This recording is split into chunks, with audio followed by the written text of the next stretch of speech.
नमस्कार दोस्तों। स्वागत है आपका। आज के इस लेक्चर में हम बात करेंगे इंडियन कॉन्स्टिट्यूशन की और उससे जुड़े डिफरेंट एस्पेक्ट्स के बारे में। तो कॉन्स्टिट्यूशन इंडियन कॉन्स्टिट्यूशन को स्टार्ट करने से पहले हमें ये समझना जरूरी होगा कि कॉन्स्टिट्यूशन क्या होता है। तो what is constitution? Constitution is the body of fundamental principles and values according to which a state is constitute and govern. और हम आसान भाषा में समझें तो कॉन्स्टिट्यूशन बेसिकली एक डॉक्यूमेंट या एक रूल बुक होती है। रूल बुक होती है जिसके अंदर जिसमें कई सारे rules and regulations rules fundamental rules and regulations दिए होते हैं। फंडामेंटल प्रिंसिपल्स और वैल्यूज मेंशंस होते हैं। कॉन्स्टिट्यूशन बताता है कि कोई भी किसी भी देश में जो स्टेट का फॉर्मेशन होगा, गवर्नमेंट का फॉर्मेशन होगा, वो किस तरह से होगा। गवर्नमेंट किस तरह से लोगों उस देश के लोगों को गवर्न करेगी, यानी गवर्नेंस प्रोसेस के बारे में बताया जाता है। उस देश के लोगों के पास क्या अधिकार होंगे, गवर्नमेंट के पास क्या ड्यूटीज होंगे towards the people of the country, और उस गवर्नमेंट और लोगों के बीच कैसे रिलेशंस होंगे। तो इन सारी बातों को कॉन्स्टिट्यूशन मेंशन करता है ना। और क्वेश्चन होता है कि क्या सब कॉन्स्टिट्यूशन की हमें जरूरत क्यों हुई, कॉन्स्टिट्यूशन की हमें जरूरत क्यों हुई। तो हमारी नॉर्मल लाइफ में हमें काफी चीजों की जरूरत होती है। तो हमें तो उन चीजों की हमें जरूरत क्यों हुई, क्योंकि उन हम किसी ऑब्जेक्ट में या किसी चीज में हमारे लिए कुछ इंपॉर्टेंट फंक्शंस को परफॉर्म किया, जिसकी वजह से हमारी लाइफ इजी हुई, या हमारी लाइफ में जो भी हम चैलेंजेस फेस हो रहे थे, जो भी हम चैलेंजेस फेस कर रहे थे, उनको ओवरकम करने में उसने हमारी मदद की। सिमिलरली एक कॉन्स्टिट्यूशन ऐसे ही क्रूशियल फंक्शंस को परफॉर्म करता है एक स्टेट कंट्री, एक कंट्री के पॉलिटिकल सिस्टम के लिए, उस कंट्री में रह रहे लोगों के लिए और उस गवर्नमेंट के लिए। तो समझते हैं कि कौन कौन से ऐसे फंक्शंस हैं, कौन कौन से ऐसे मेजर फंक्शंस हैं जिन्हें एक कॉन्स्टिट्यूशन परफॉर्म करता है। तो सबसे पहला फंक्शन क्या होता है कॉन्स्टिट्यूशन का, कि कॉन्स्टिट्यूशन सबसे पहला फंक्शन होता है कॉन्स्टिट्यूशन का, constitution provides a minimum coordination among the people of that country and also make them assured that they all have to they all have to follow or obey the basic minimum rules and regulations mentioned in a constitution। ना थोड़ा हम इसको एक story के form में समझते हैं। हम जानते हैं कि एक कंट्री में डाइवर्स ग्रुप्स ऑफ पीपल होते हैं।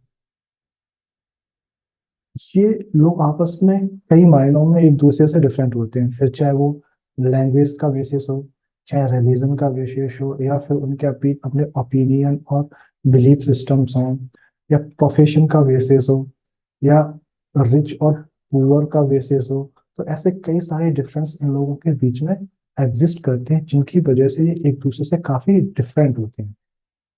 तो ऑब्वियस है कि लाइफ के डिफरेंट एस्पेक्ट्स को लेके इन लोगों के बीच किसी भी पर्टिकुलर इश्यू को लेकर, किसी पर्टिकुलर मैटर पर इन लोगों के डिफरेंट डिफरेंट ओपिनियंस हो सकते हैं, डिफरेंट पॉइंट ऑफ व्यूज हो सकते हैं। ठीक है, फिर चाहे वो वुमेन फ्रीडम की बात ही क्यों ना हो समाज में, ठीक है, वुमेन फ्रीडम की बात हो, या चिल्ड्रंस के एजुकेशन की बात हो, ठीक है, चिल्ड्रन के एजुकेशन की बात हो, कंट्री में टैक्सेशन पॉलिसी का मुद्दा ही क्यों ना हो, ठीक है, और चाहे फिर कुछ ऐसी धार्मिक मान्यताओं, ऐसे जो रिलीजियस बिलीफ्स है उनकी ही बात क्यों ना हो।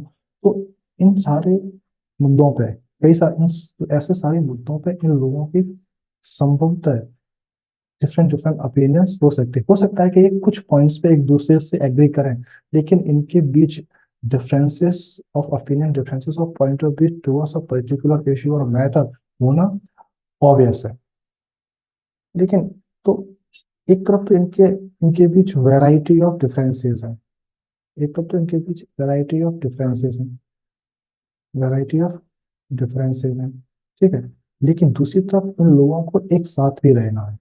दे हैव टू लिव टुगेदर। अब ऐसा क्यों है? ऐसा इसलिए है कि किसी भी सोसाइटी में एक इंडिविजुअल या एक कम्युनिटी दूसरे इंडिविजुअल या कम्युनिटी पर इंटरडिपेंडेंट होती है। और यही वजह है कि इसी और यही वजह है कि इन्हें एक दूसरे के सपोर्ट की जरूरत भी होती है। ठीक है। तो इंटरडिपेंडेंसी एक बड़ा रीजन है इनके साथ रहने का। डिपेंडेंसी एक बड़ा रीजन है इनके साथ रहने का। तो अब देखो, एक तरफ तो वैरायटी ऑफ डिफरेंसेस है, दूसरी तरफ इन्हें साथ भी रहना है। तो इस तरह से लोगों के अंदर एक फियर ऑफ इनसिक्योरिटी होती है कि पता नहीं उस सोसाइटी में ये लोग आपस में कैसे बिहेव करेंगे, सोसाइटी में जो भी रिसोर्सेस हैं उन पर किसका अधिकार होगा और किसके पास कितने रिसोर्सेस होंगे। ठीक है। तो ऐसे तमाम क्वेश्चंस को लेके, तमाम संशय को लेके इन लोगों के बीच फियर ऑफ इनसिक्योरिटी होती है। तो अब क्या किया जाए? क्या क्या चीज, क्या ऐसा होना चाहिए कि जिसकी वजह से इनके अंदर जो फियर ऑफ इनसिक्योरिटी है उसको खत्म किया जाए, फियर ऑफ इनसिक्योरिटी को खत्म किया जाए, और इनके बीच एक मिनिमम कोऑर्डिनेशन को एस्टेब्लिश किया जाए, जिससे ये लोग पीसफुली कोएग्जिस्ट कर सके। साथ ही साथ इनके जो कोर वैल्यूज हैं, they also maintain their core values. तो इसके लिए क्या करना चाहिए? अगर इन लोगों के बीच कुछ फंडामेंटल रूल्स पर सहमति बन जाती है, तो और ये सहमति बन जाती है, तो ये संभव है कि ये लोग अपनी डिफरेंसेस होने के बावजूद भी एक साथ रह सकते हैं। कैसे? जब ये फंडामेंटल रूल्स पे एग्री करते हैं, तो एक तो इन फंडामेंटल रूल्स के बारे में सबको पता होना चाहिए, ऑब्वियस है, क्योंकि जब लोग सब अपनी सहमति देंगे तो उन्हें इस रूल्स के बारे में पता होगा। साथ ही साथ ये जो रूल्स हैं इनको लीगली इन्फोर्स किया जाएगा। ठीक है। लीगली इन्फोर्स किया जाएगा। इसका मतलब इसका मतलब कि अगर कोई भी पर्सन सोसाइटी में इन रूल्स को वायलेट करता है, इन रूल्स को ऑबे नहीं करता है, तो उस व्यक्ति को पनिश किया जाएगा। इन दो फैक्टर्स की वजह से जो फियर ऑफ पनिशमेंट क्रिएट हो रहा है, इन दो फैक्टर्स की वजह से जो फियर ऑफ पनिशमेंट क्रिएट हो रहा है, this fear of punishment actually helps in reducing punishment. So this fear of punishment actually helps in reducing fear of insecurity and allows people to have a minimum coordination among themselves. And at the same time, they also maintain their certain core values. तो constitution का सबसे पहला जो function है वो यही है कि ये लोगों के बीच एक कोऑर्डिनेशन एस्टेब्लिश करें, जिससे लोग पीसफुली कोएग्जिस्ट करें, और साथ ही साथ लोग ये इंश्योर करें कि लोग उन संविधान में दिए गए जो भी बेसिक रूल्स है उनको फॉलो करें। कॉन्स्टिट्यूशन का दूसरा इंपॉर्टेंट फंक्शन है कि डिस्ट्रीब्यूशन ऑफ पावर। संविधान के पास, अब तो सवाल आता है कि संविधान के पास जो पावर है, संविधान में जो भी रूल्स एंड रेगुलेशंस हैं, उसके पास जो भी पावर है, संविधान अपनी पावर को एक्सरसाइज करता कैसे है? तो इसके लिए कॉन्स्टिट्यूशन खुद ही कुछ इंस्टीट्यूशंस को एस्टेब्लिश करता है। संविधान अपने रूल्स के थ्रू कुछ इंस्टीट्यूशंस को एस्टेब्लिश करता है, और इन इंस्टीट्यूशंस के थ्रू ये कॉन्स्टिट्यूशन अपनी पावर को एक्सरसाइज करता है। ठीक है। कॉन्स्टिट्यूशन डिसाइड करता है कि किस इंस्टीट्यूशन के पास कितनी पावर होगी। जैसे लेजिस्लेचर है, एग्जीक्यूटिव है, जुडिशरी है, और भी इंडिपेंडेंट बॉडीज हैं। ठीक है। तो कॉन्स्टिट्यूशन खुद ही ये तय करता है कि किस इंस्टीट्यूशन के पास क्या पावर होगी और वो क्या फंक्शंस को परफॉर्म करेगी। जैसे लेजिस्लेचर का काम होता है लॉ मेकिंग का, लॉ बनाना। ठीक है। एग्जीक्यूटिव का काम होता है इन लॉज को इम्प्लीमेंट करने का, इन लॉ को इम्प्लीमेंट करने का। जुडिशरी का काम होता है जो भी जस्टिस सिस्टम है सोसाइटी में, कंट्री में, उसको चेक केयर करना, उसको संभालना। ये रिस्पॉन्सिबिलिटी जुडिशरी की होती है। ठीक है। और इंडिपेंडेंट बॉडीज के कई सारे फंक्शंस होते हैं, जैसे इलेक्शन कमीशन हो गया। तो इसका इसका फंक्शन क्या है? इसको जो भी इलेक्शन प्रोसेस है, इलेक्शंस को कंडक्ट करवाना रेगुलरली, जिससे लोग, जो उस देश के लोग अपने प्रतिनिधियों या को चुनकर अपने एक सरकार फॉर्म करें।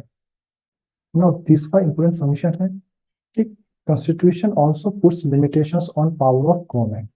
ऐसा क्यों? एक कॉन्स्टिट्यूशन एक तरफ तो गवर्नमेंट को फॉर्म करने के लिए डिफरेंट रूल्स एंड रेगुलेशंस बना रहा है, लेकिन साथ ही साथ कॉन्स्टिट्यूशन गवर्नमेंट्स के पावर पर कुछ लिमिटेशंस भी लगा रहा है। ये लिमिटेशंस इसलिए जरूरी होती हैं क्योंकि कॉन्स्टिट्यूशन इंश्योर करता है, कोई भी कॉन्स्टिट्यूशन इंश्योर करता है कि जो भी कि लोगों के द्वारा संवैधानिक रूप से कोई भी गवर्नमेंट चुनी जाती है, तो वो सरकार कहीं ऐसे या रूल्स या ऐसे डिसीजंस ना ले जो लोगों के वेलफेयर को लोगों के वेलफेयर को एडवर्सली इफेक्ट करे। ठीक है, लोगों के इफेक्ट को एडवर्सली इफेक्ट करे। ठीक है, लोगों लोगों को कॉन्स्टिट्यूशन के द्वारा जो भी राइट्स दिए गए हैं, उन राइट्स को कहीं वो वायलेट ना करे। तो इसलिए जरूरी है, इसलिए कॉन्स्टिट्यूशन गवर्नमेंट की पावर पर कुछ लिमिटेशंस लगाता है कि गवर्नमेंट को जो भी पावर दी गई है वो उस स्पीयर में ही रह के, उस जुरिडिक्शंस के अंदर ही रह के, उस जुरिडिक्शन के अंदर ही रह के अपने सारे फंक्शंस को परफॉर्म करेगी।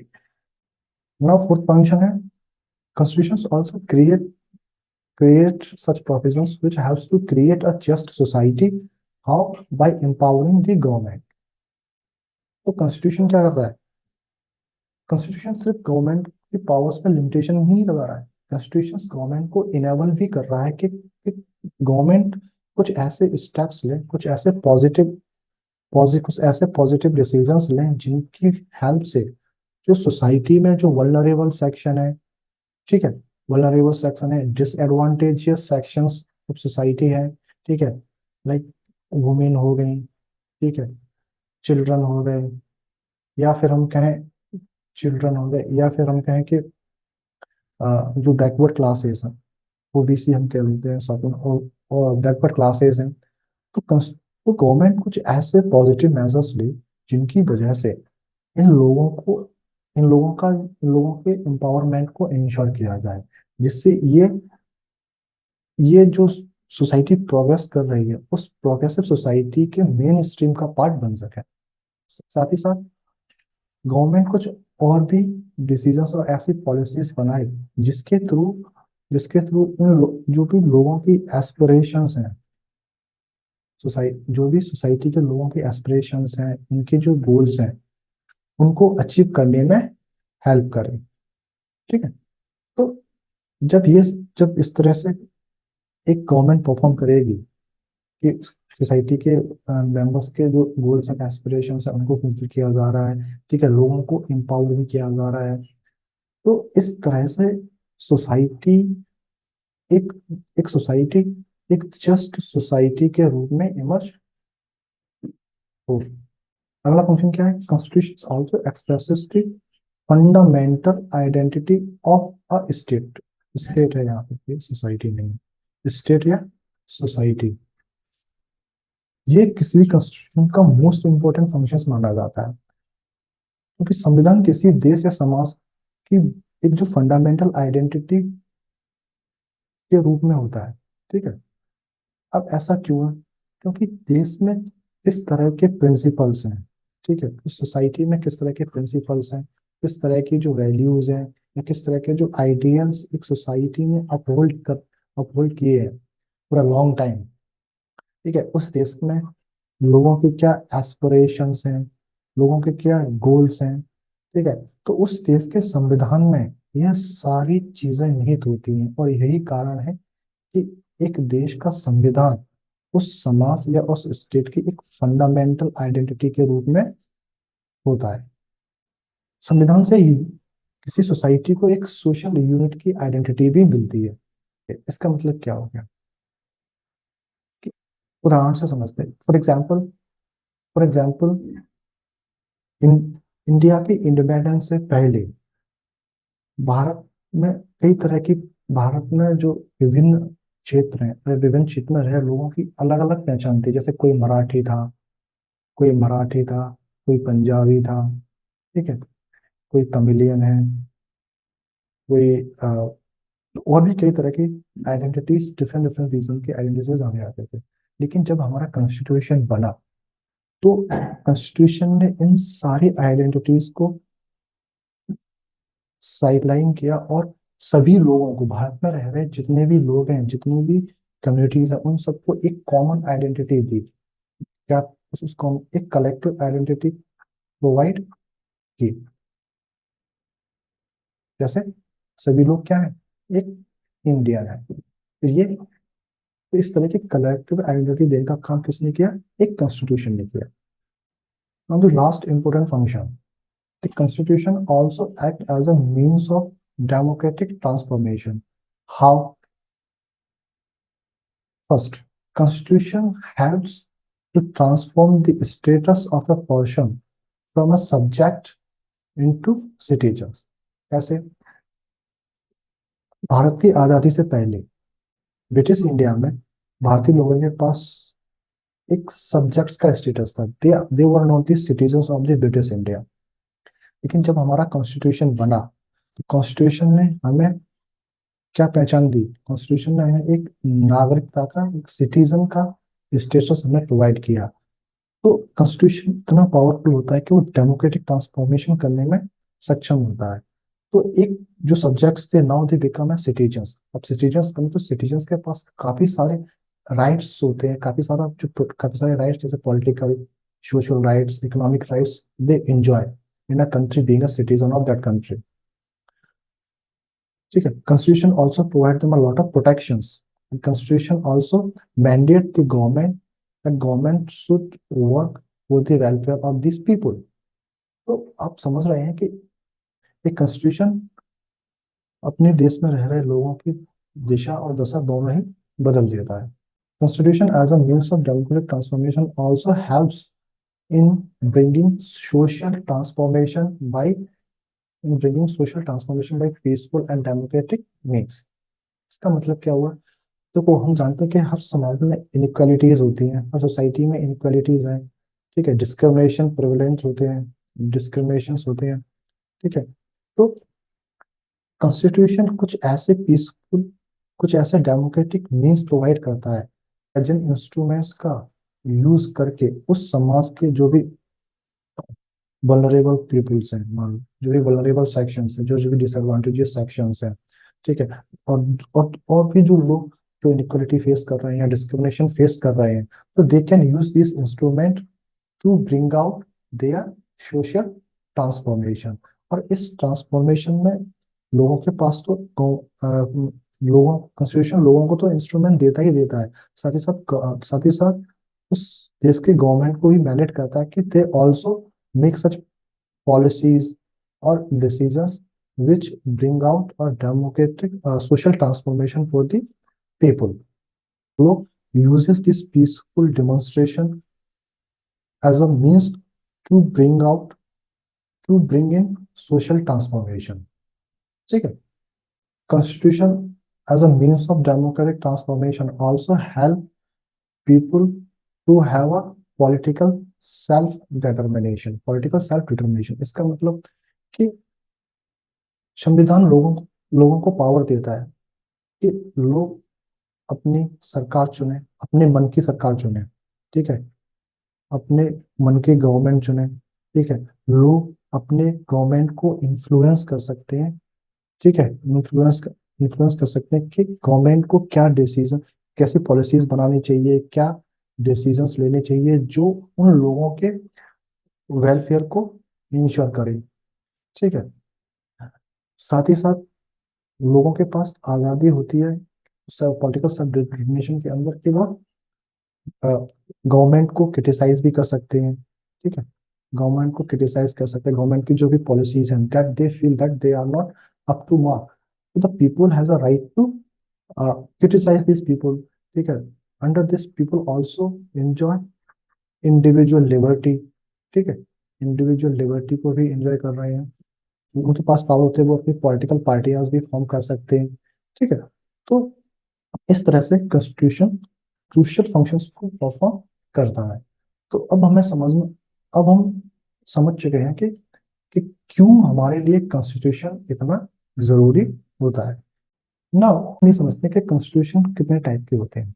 तो टाइप्स, तो ब्रॉडली कॉन्स्टिट्यूशन को दो कैटेगरी में डिवाइड किया जाता है। एक तो रिटन कॉन्स्टिट्यूशन, यानी रिटन कॉन्स्टिट्यूशन, और एक अनरिटन कॉन्स्टिट्यूशन, ऐसे कॉन्स्टिट्यूशन जो लिखे नहीं होते। रिटन कॉन्स्टिट्यूशन जैसे इंडिया का कॉन्स्टिट्यूशन रिटन कॉन्स्टिट्यूशन है, अमेरिकन कॉन्स्टिट्यूशन है। ठीक है। ऐसे साउथ अफ्रीका कॉन्स्टिट्यूशन, इनको रिटन कॉन्स्टिट्यूशन, यहाँ पे कॉन्स्टिट्यूशन को बकायदा जो भी प्रोविजन, जो रूल्स एंड रेगुलेशन है, उनको बाकायदा वहाँ के कॉन्स्टिट्यूशन मेकर्स ने लिखा गया है। कुछ कॉन्स्टिट्यूशन ऐसे होते हैं जो रिटर्न्स नहीं होते, तो फिर ये कैसे कॉन्स्टिट्यूशन है? मतलब ये ऐसे कॉन्स्टिट्यूशन ने डिफरेंट डॉक्यूमेंट्स को इकट्ठा किया हो, डिफरेंट कोई जजमेंट्स होते हैं, काफी सारे, कभी बार जो जजमेंट्स लिए जाते हैं उस देश की सरकार या संविधान या पार्लियामेंट या उसकी जुडिशरी के द्वारा, तो इस तरह के डॉक्यूमेंट्स का एक कलेक्शन को हम कलेक्शंस को कॉन्स्टिट्यूशन बोल देते हैं। जैसे ब्रिटिश कॉन्स्टिट्यूशन एक अनरिटन कॉन्स्टिट्यूशन है, ठीक है। कुछ कॉन्स्टिट्यूशन ऐसे भी होते हैं जो they they act merely as a they are they merely act as a piece of paper. To do they has nothing to do with they has nothing to do to bring about changes in the life of people. ऐसे constitution हमें कहाँ देखने को मिलते हैं? ऐसे constitution ज्यादातर हमें जो डिक्टेटर कंट्रीज होती हैं, ऐसी कंट्रीज जहाँ पे डिक्टेटरशिप होती है, ठीक है। डिक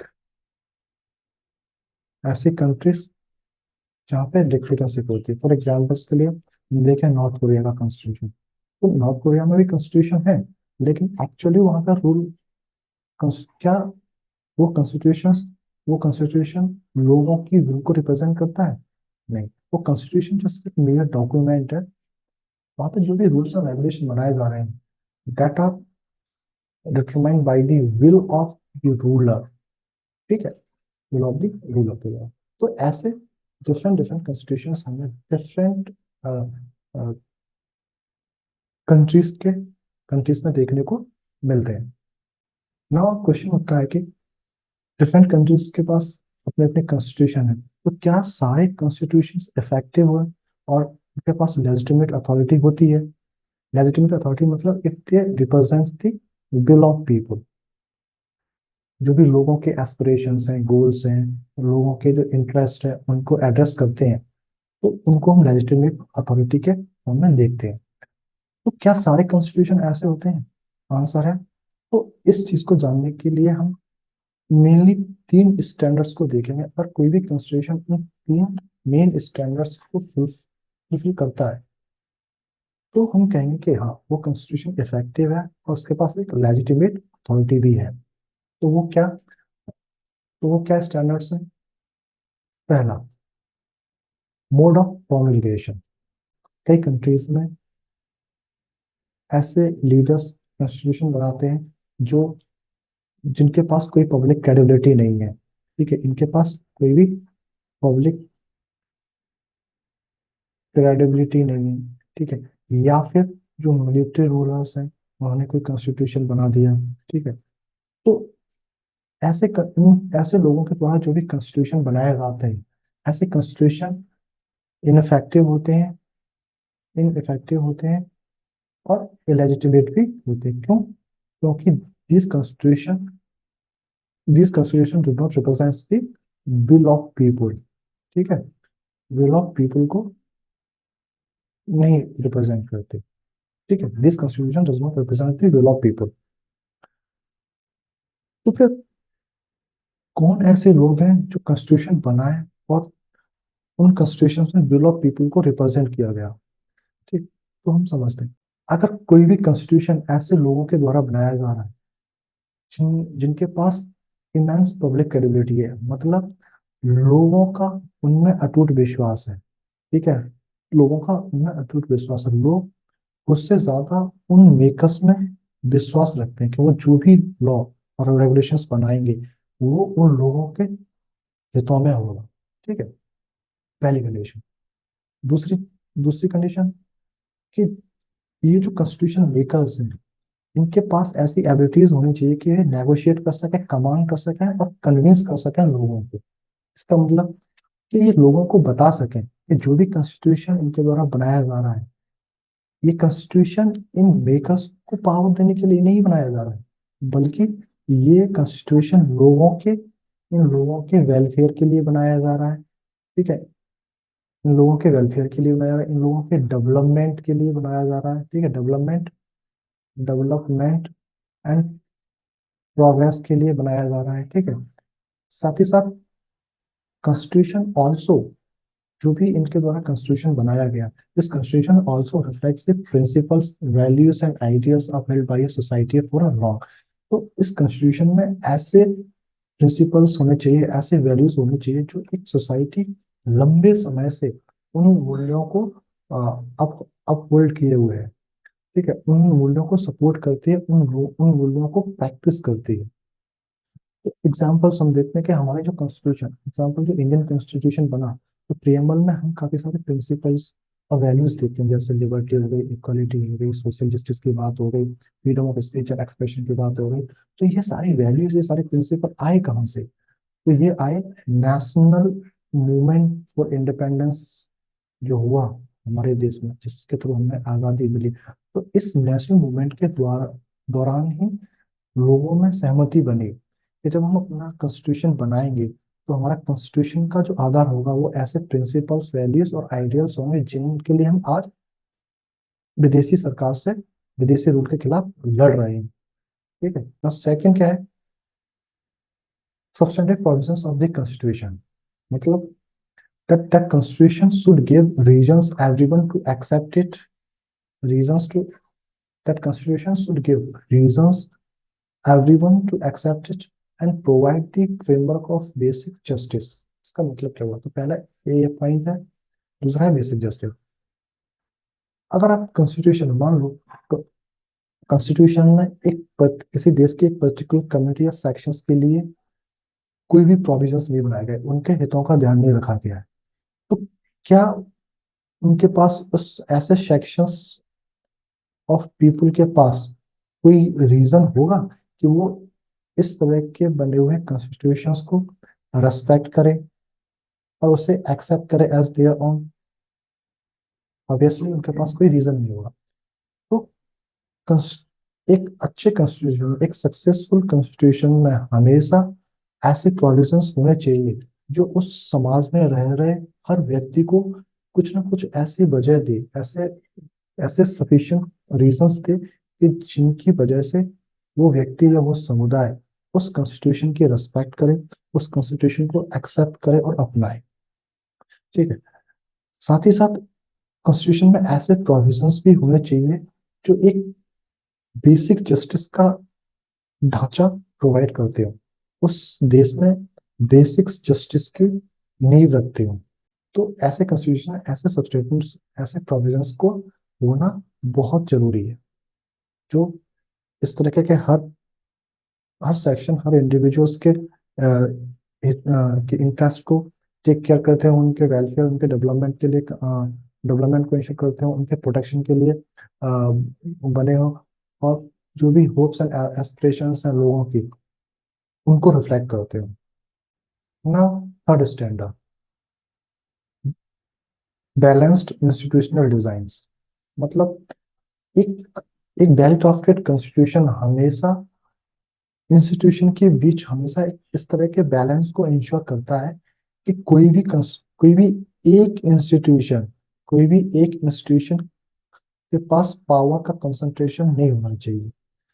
अगर किसी भी एक इंस्टीट्यूशन के पास पावर कंसंट्रेशन हो जाती है तो ये प्रोबेबिलिटी है कि वो इंस्टीट्यूशन उस कॉन्स्टिट्यूशन को ही नष्ट कर दे। तो एक वेल क्राफ्टेड कॉन्स्टिट्यूशन में कॉन्स्टिट्यूशन मेकर्स के द्वारा ध्यान रखा जाता है कि जो भी कॉन्स्टिट्यूशन के द्वारा जो इंस्टीट्यूशंस बनाए जाएंगे, they work on the principle of check and balance, जिससे किसी भी एक इंस्टीट्यूशन के हाथ में सारी पावर नहीं हो। क्योंकि अगर कोई इंस्टीट्यूशन पावर कंसंट्रेशन करती है तो बाकी की जो इंस्टीट्यूशंस हैं वो इस उसके इस अतिक्रमण को रोक सकेंगे। इंडिया में इसका एक बेहतरीन उदाहरण मिलता है।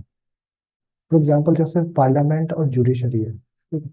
तो पार्लियामेंट उन्हीं सब्जेक्ट्स पर और उसी दायरे के अंदर लॉ बना सकती है जो कॉन्स्टिट्यूशन उसे प्रोवाइड करता है।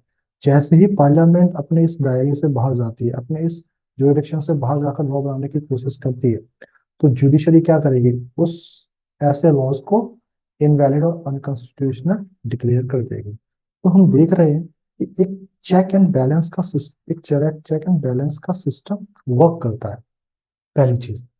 दूसरी चीज, जो भी इंस्टीट्यूशंस कॉन्स्टिट्यूशन के द्वारा प्रोवाइड की गई हैं, these institutions are also allowed to strike a balance in protection of core values as well as they also they also adopt new changes and situations.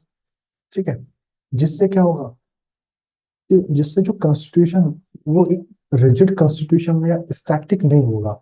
Constitution allows this institutions to adopt new changes and new changes so that these institutions can respond to the new demands and new needs and demands of people, and also overcome the new challenges। तो इस तरह के balance को ensure किया जाता है। तो ये तीन स्टैंडर्ड्स हैं जिनके बेसिस पे हम देखते हैं कोई भी कॉन्स्टिट्यूशन इफेक्टिव होगा और उसके पास लेजिटिमेट अथॉरिटी होगी या नहीं। अगर ये तीनों स्टैंडर्ड मीट करते हैं किसी भी कॉन्स्टिट्यूशन के द्वारा, तो ऑब्वियस वो कॉन्स्टिट्यूशन एक इफेक्टिव और एक लेजिटिमेट अथॉरिटी, उसके पास एक लेजिटिमेट अथॉरिटी होगी। ठीक है,